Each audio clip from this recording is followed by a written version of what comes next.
मुक्ताईनगर शहरालगत असणाऱ्या कोथळी या गावी आदिशक्ती मुक्ताईची यात्रा भरते। या यात्रेसाठी काही मुली फिरण्यासाठी गेल्या असता पाण्यात बसले असताना मुक्ताईनगर मधील अनिकेत भोई, सोहम भोई, अनुज पाटील, पियुष मोरे, किरण माळी, सचिन पालवे यांनी मुलींचा पाठलाग करून पाण्यामध्ये बसलेले त्यांचे फोटो आणि व्हिडिओज काढले। या संदर्भात मुक्ताईनगर पोलीस स्टेशनला गुन्हा देखील दाखल आहे, अशी माहिती मुक्ताईनगरचे डीवायएसपी यांनी दिली आहे।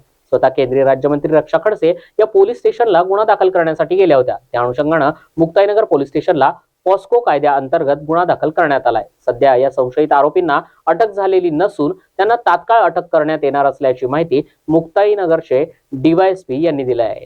घटना घडलेली आहे। केंद्रीय मंत्री रक्षा खडसेंच्या मुलीची छेड काढल्याचा टवाळखोर करून समोर येतो, काय सांगा? दिनांक 28 फेब्रुवारी 2025 रोजी रात्री 8:45च्या दरम्यान मुक्ताईनगर पोलीस स्टेशन हद्दीमधील कोथळी या गावी यात्रेच्या दरम्यान पाळण्यामध्ये बसण्याच्या दरम्यान काही मुली त्या ठिकाणी गेलेल्या होत्या।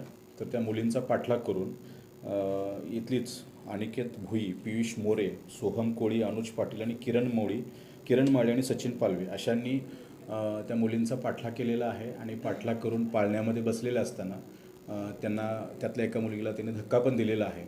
हा प्रकार दाखल झालेला आहे आणि मोबाईलमध्ये व्हिडिओ कॉल केलेला होता असं त्यातील एका पीडित मुलीचं म्हणणं आहे। त्या अनुषंगाने आपण गुन्हा दाखल केलेला आहे। हे जे आरोपी आहेत या आरोपींच्या विरुद्ध गुन्हा दाखल केलेला आहे मुक्ताईनगर पोलीस ठाण्यामध्ये, जो विनयभंगाच्या अनुषंगाने गुन्हा दाखल केलेला आहे। पोक्सो कायद्याअंतर्गत गुन्हा दाखल केलेला आहे आणि त्या अनुषंगाने तपास सुरू आहे। यातील आरोपींना अद्याप अटक नाही झालेली, त्या आरोपींना तात्काळ आपण अरेस्ट करत आहोत। काही आरोपींचे काही गुन्हेगारी यातील एक आरोपी आहे अनिकेत भुई नावाचा आरोपी आहे, त्याच्याविरुद्ध यापूर्वी 4 गुन्हे दाखल आहेत। एकच आरोपी आहे आणि बाकीचे इतर आरोपी आहेत त्या आरोपींच्या विरुद्ध कोणताही गुन्हा दाखल नाही आहे।